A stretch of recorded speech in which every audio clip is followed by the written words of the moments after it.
Hello and welcome. I'm Dr. Michael Thorpe. On behalf of CME Outfitters, I'd like to welcome you and thank you for joining us for today's CMEO briefcase entitled Choosing Treatment, Matching Needs to Therapy. Today's program is supported by an educational grant from Jazz Pharmaceuticals.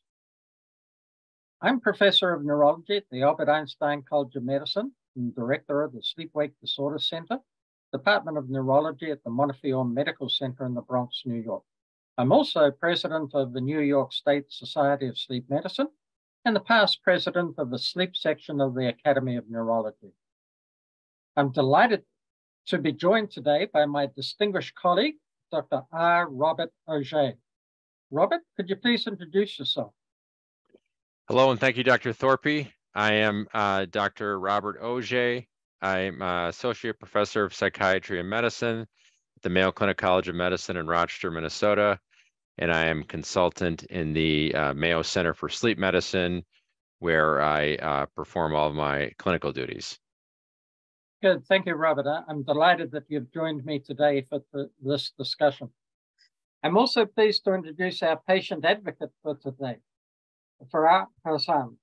Thank you, Dr. Thorpe. I am Farah Hassan. I'm a patient advocate and a person living with idiopathic hypersomnia. I'm also a member of the expert advisory board with Project Sleep and a speaker with their Rising Voices program, and also a graduate scholar and fellow at the McMaster Education Research Innovation and Theory program. Thank you, Ms. Hassan. I'm pleased that you've both been able to join me for today's discussion. The goal of this activity is to empower learners to utilize the latest efficacy and safety data to integrate novel therapies into clinical practice to mitigate the impact of idiopathic hypersomnia. We're excited to have Ms. Hassan on today to tell us a bit about her experience as a patient with idiopathic hypersomnia. Ms. Hassan, feel free to tell us more about yourself when you're ready. Thanks, Dr. Thorpe. I was diagnosed at 21, but my story actually starts about 16 years before that. I have memories of uncontrollable sleepiness that go back as early as kindergarten, persisted all throughout school. I could fall asleep just about anywhere during a school assembly, while touring an art museum, even while standing in line, which of course led to some pretty embarrassing situations. Despite that, I dismissed a lot of my concerns as just a consequence of staying up late and a lack of self-discipline, being a teenager. After high school, I went off to university, and at this point, my sleepiness was really starting to get out of hand. No matter how interested I was in the course content, it became nearly impossible for me to keep my eyes open during lectures. My attempts at note-taking, which you can see on the slide here, were laughable. My pen would trail off the pages as I drifted off, turning my already messy handwriting into pretty much undecipherable glyphs. Now, I know university students are notorious for having terrible sleep schedules, but what made it extra challenging for me was that I felt like my life was essentially controlled by my naps. I've heard the term nap roulette be used, and it's quite fitting. When I simply could not function anymore, I would tell myself that after a 20-minute nap, I would get back up and finish my assignment, only to wake up 3 or 4 hours later and then be in a panic over a looming deadline and all that lost time. Eventually, I started skipping class more frequently because honestly, it just felt like a waste to make my way to lecture, knowing that I wasn't really going to absorb much anyways. And then it was the summer while I was studying for the MCAT that I actually began to experience hallucinations. And that was when I finally realized that I couldn't keep brushing things off and that I really did need to see a doctor. So I got a referral for a sleep study, but the results were inconclusive and required further follow-up. And so the sleep specialist I was seeing told me to really commit to getting 8 hours of sleep every night for the next 6 months to see if that addressed the issue. During this observation period, there was a nagging thought that kept poking me. I wondered, did I do this to myself? I wondered if years of little routine and little discipline had actually led me to this point of hallucinating and struggling as much as I was. And I was really terrified at the idea that all of this might have been preventable. But after 6 months, we realized that even getting 8 hours of sleep every night didn't eliminate my symptoms. And so I returned to the sleep specialist who diagnosed me with idiopathic hypersomnia and prescribed medication. I still remember feeling emotional as I walked out of his office with a prescription in hand, because finally, after years of feeling like a zombie, someone was telling me that there was treatment available. I remember that first week of starting medication. All I did was I sat down and I finished my readings and my assignment and I did my homework. I know it sounds like a pretty normal day, mundane even, but for me, it was everything. Treatment has made a world of difference. While I still need to take naps on a regular basis, I don't feel completely at the mercy of that game of nap roulette. It's easier to maintain alertness for longer periods of time. And when I do nap, I'm usually much more able to set an alarm and actually wake up at a reasonable time, feeling refreshed and ready to get back to work. When it comes to lectures, I might still drift off from time to time, but with medication, again, I'm much more able to remain awake and focused, and it doesn't quite feel as hopeless attending and trying as it used to before meds. It's been a long and winding road, but after taking an extra year of undergraduate studies and shifting my plans away from med school, I'm now currently a graduate student doing research in anatomy education using virtual reality. What I've learned is that every day is different, and treatment is still, far from perfect, but it has made it possible to do things that at one point in time I never really thought possible. And it's made it, easier to remain hopeful that I'll continue to learn and improve. So that's a little bit about my story. Thanks, Dr. Thorpe. I'll turn it back to you. Well, thank you very much for sharing your story with us. That was a very clear and great presentation on what patients go through in terms of getting a diagnosis and getting to get a treatment for this condition. So now we're going to discuss a patient case. This is a case of Candace, a 30-year-old female. And she had tiredness and fatigue and difficulty with waking in the morning. And she eventually got sleep studies. She was actually sleeping up to 700 minutes a night, which was over 11 hours of sleep. And she had sleep studies that showed on her multiple sleep latency test that she had a sleep latency of 6 minutes, so she fell asleep very quickly. And she had one sleep onset REM period. So she didn't have the two that would classify her as having narcolepsy.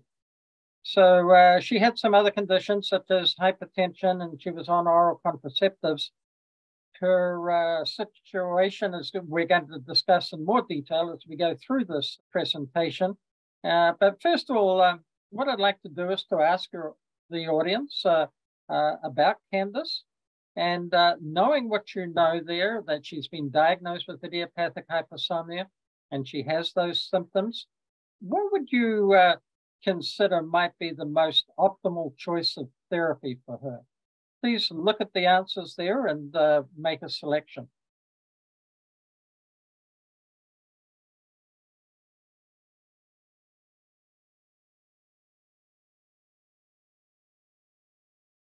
There are many medications that have been used for idiopathic hypersomnia, but let's start discussing some of them. Robert, could you tell us a little bit about modafinil and how this is used in idiopathic hypersomnia? With the exception of one of the medications we will discuss today, modafinil is not FDA approved for the treatment of IH or idiopathic hypersomnia, so use of it is off-label. The medication is dopaminergic. It's a weak inhibitor of dopamine reuptake. Dosing schedule is the same as would apply to narcolepsy, 200 to 400 milligrams daily. The adverse effects listed there would certainly coincide with my own practice as far as what patients report. Honestly, perhaps particularly for this condition, I think patients most commonly complain of a lack of potency with the medication. Other clinical considerations, I think the main one that comes to mind is the potential medication interaction with hormonal contraceptives, so that if you are prescribing to female patients, they really have to presume that the oral contraceptive is ineffective, and barrier methods would have to be used in their stead. And as you can see from the slide, there are other potential medication interactions. Caution is warranted in patients with psychiatric or cardiovascular disease. And those are some of the salient points that I can make about modafinil. Good. Thank you, Robert. That was a great overview. Now, modafinil is most typically used in the treatment of narcolepsy, but there is some data with regards to modafinil and idiopathic hypersomnia. Can you tell us a little bit about that, Robert? Yes. So there were recent guidelines published by the American Academy of Sleep Medicine, and the study shown in this slide is one of the studies that was reviewed. And the first highlight there, you can see that in comparison with placebo, patients receiving modafinil for IH, this is IH without long sleep time, experienced an improvement in the Epworth Sleepiness Scale score of 6 points. 2, at least according to those clinical practice guidelines, would be of clinical significance. So that's a significant change as compared to placebo. The second highlight on the slide concerns clinical global improvement. So clinician assessed overall improvement in the patient's clinical condition. And again, a 1-point improvement would be considered clinically significant. So by that measure, modafinil was also deemed appropriate and successful, at least in this regard, for the treatment of IH. Very good. So as you mentioned, modafinil is not FDA approved, but we use it off-label. And another medicine that we use off-label is pitolisant. Can you tell us a little bit about pitolisant and idiopathic hypersomnia? Yes, thanks. So again, also off-label for IH, there's phase 3 trials are expected to end in 2023. This medication has a novel mechanism of action. It has histaminergic action as opposed to antihistamines, which make people sleepy. The phase 3 dosing is the same as narcolepsy, so we titrate to a maximal dosage of 35.6 milligrams daily. You can see the adverse effects listed on the slide. I think the main clinical considerations would be, again, this potential interaction with hormonal contraceptives. And you can also see that it may have some cardiac side effects. One of the nice things about this medication in comparison to some of the others that we'll discuss is that it's not a controlled substance, so those guidelines don't apply. Good.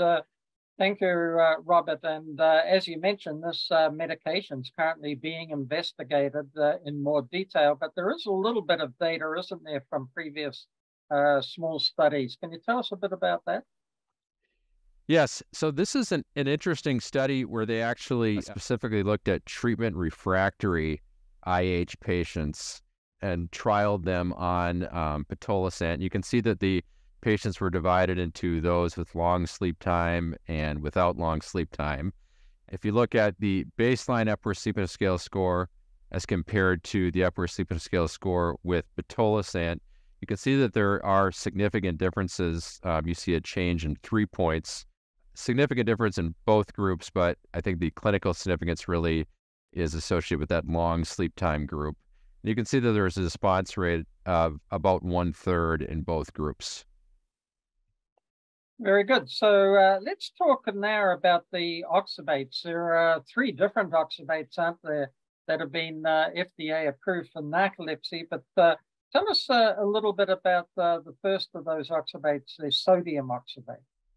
Right. So again, off-label and only twice nightly has been studied in IH, twice nightly dosing, and we'll discuss some variations on that as the talk progresses.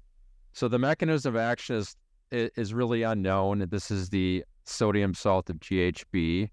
There are no specific dosing recommendations since it's used off-label, but in observational studies, the doses were a bit lower than those used for narcolepsy. Maximal dosage in the range of 6 grams. The adverse effects are identical to those you would see in association with the treatment of narcolepsy. I think the ones that really I notice when I use this medication are the nausea and dizziness. Other clinical considerations, I mentioned the necessity of twice nightly dosing, but there is also potential for abuse or misuse. Medication has very high sodium content. It is a CNS depressant, and there's particular caution is warranted in patients with heart failure, hypertension, or impaired renal function. Very good. And tell us a little bit about the clinical data now with sodium oxybate. So yes, as you can see on this slide, this is a slide treating patients with both IH and narcolepsy type 1. And I think, well, first of all, you can see that the Epworth Sleepiness Scale score change when patients are being treated with this medication, that the results are favorable for both narcolepsy and idiopathic hypersomnia and very similar. I think one of the interesting things about this slide, one of the more problematic complaints and difficult complaints to treat among these patients is sleep inertia. And you can see that among the IH patients, there was quite a favorable response on sleep inertia with sodium oxybate. Very good. And now we have lower sodium oxybate, which is FDA approved for idiopathic hypersomnia. Can you tell us about that, Robert, about this medicine? Robert? Yes. So first of all, the fact that it's the sole medication at this juncture that's FDA approved for IH is very helpful for a number of reasons, not least of which is insurance reimbursement. The mechanism of action, again, is unknown, as is the case with sodium oxybate. Twice nightly dosing is identical to that associated with narcolepsy, so maximum of 9 grams total in divided doses. The studies that we'll share with you shortly also show that once nightly titrated up to 6 grams demonstrates equal efficacy. Adverse effects, the same as I mentioned in association with sodium oxybate. Clinical considerations, also similar to what I described for sodium oxybate, but this is 92% less sodium than regular sodium oxybate, and there's no warnings that pertain to cardiovascular risks.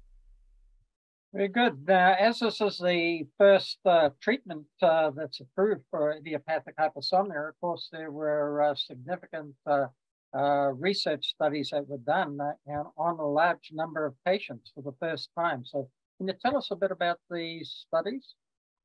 Yes. So I think the study design for this was very interesting and very clinically relevant. So they enrolled about 150 patients that came into the study either on sodium oxybate only. That was actually the minority of patients. Sodium oxybate plus an alerting agent, so a stimulant medication. And those patients had to be tolerant of the sodium oxybate going into the study. Some patients that were treatment naive and some patients that were on an alerting agent only. They then were titrated or switched over from sodium oxybate to low sodium oxybate, and the dosage was optimized according to clinical discretion. And again, the twice nightly doses, the max dose was 9 grams, once nightly dose, max dose of 6 grams. They then entered into a stable dose period for a 2-week duration. And I have to note that the majority of patients in this trial were on the low sodium oxybate plus an alerting agent. So for the majority of patients, it was not used as monotherapy. They then were randomized to either continue to receive the low sodium oxybate, or they were withdrawn and put on placebo. And then endpoints were investigated at 2 weeks. So if we look at the primary outcome from this study was Epworth Sleepiness Scale improvement. And again, if you look at when subjects at the end of SDP, that is the period of time during which subjects were randomized and either randomized to placebo or continuation of the low sodium oxybate or LXB. you can see quite marked improvements in the Epworth Sleepiness Scale score on the order of 6 points for those that remained on the LXB or low sodium oxybate. So this study clearly showed that there was improvement in alertness by the Epworth Sleepiness Scale when the medication was withdrawn compared with placebo. So it was an effective agent for idiopathic hypersomnia. So let's move on now and then ask our audience another polling question. This is regarding the sleep inertia symptom. Sleep inertia is a major symptom in idiopathic hypersomnia, but let's ask the audience what they think the study showed with regard to sleep inertia. So look at the options there and choose what you think was seen during these research studies with regard to sleep inertia.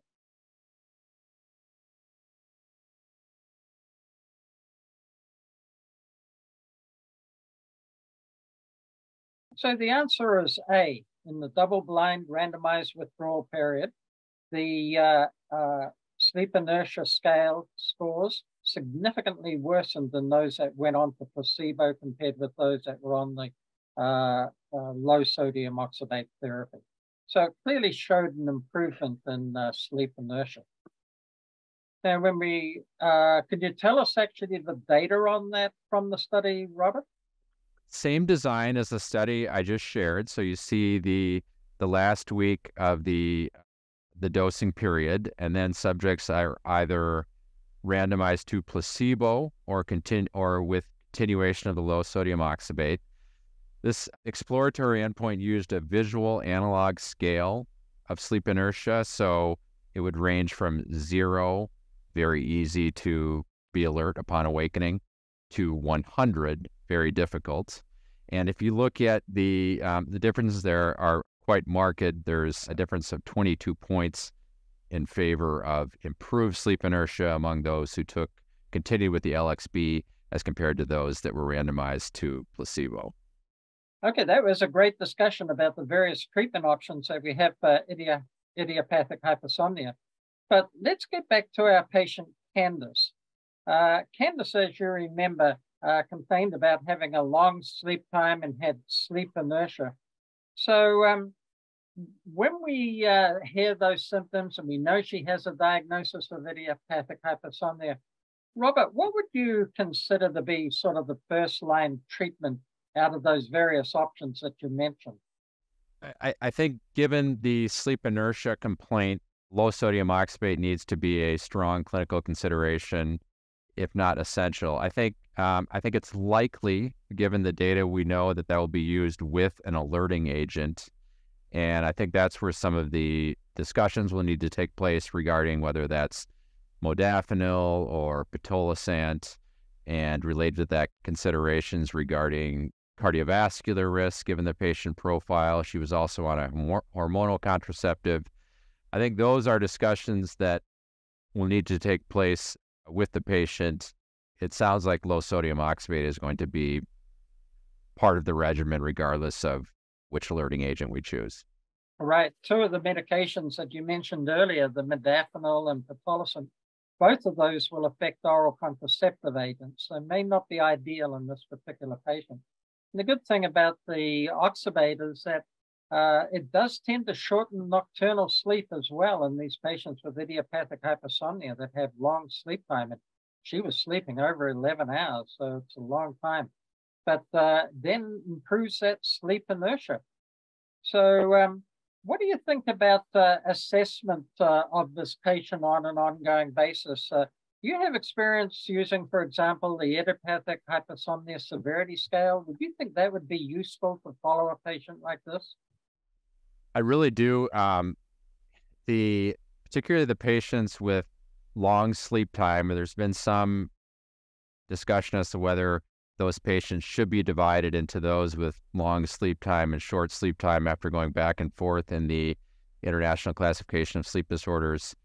I do think that the IHSS would be very useful to track progress in this particular patient, particularly in a patient like this with idiopathic hypersomnia with long sleep time.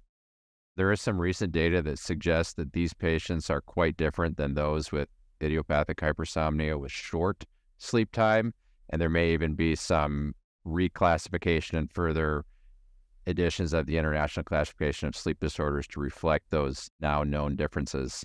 The IHSS captures more than sleepiness. It captures sleep inertia and other troublesome complaints for the patients. It's a relatively short questionnaire you can do in the clinical setting. It's well validated, and it can allow you to more accurately track progress in these patients. Yeah. So, Ms. Hassan, would like to hear from you now about Candace. What do you think are the important issues for Candace going forward in terms of her treatment, and what should she be looking for as she gets treatment for this disorder? Yeah, I mean, reflecting on my own experience with treatment, I think one of the things that required a lot of time and experimenting was understanding and learning, how to time my medication and also how to nap effectively, and make sure that those two things were, working synergistically for me. I had some help with figuring out the timing for the meds, from my sleep physician and some from my pharmacist. But again, being able to couple that with naps, that piece actually took a lot of figuring out on my own. So I think having, a bit more of a guided approach and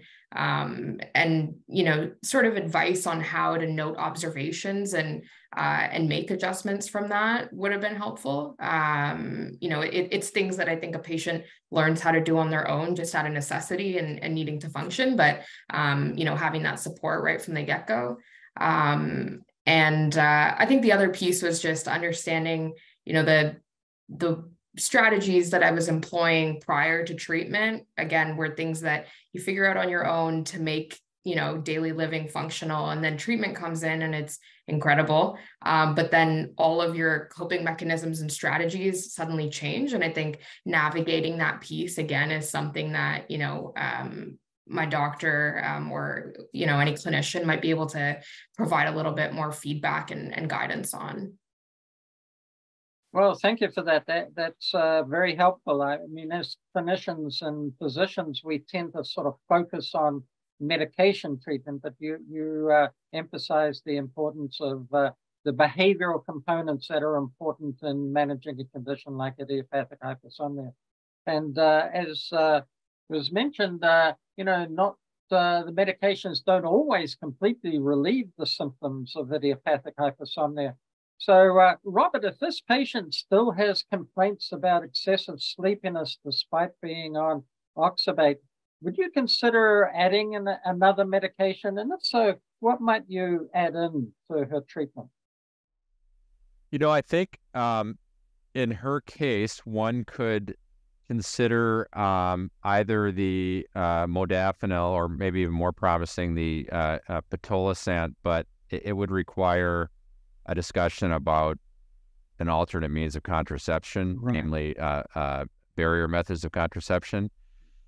The other option would be to use one of the more traditional stimulants, but those are even less studied than the ones we mentioned, but certainly frequently used clinically. So that would be perhaps another discussion if the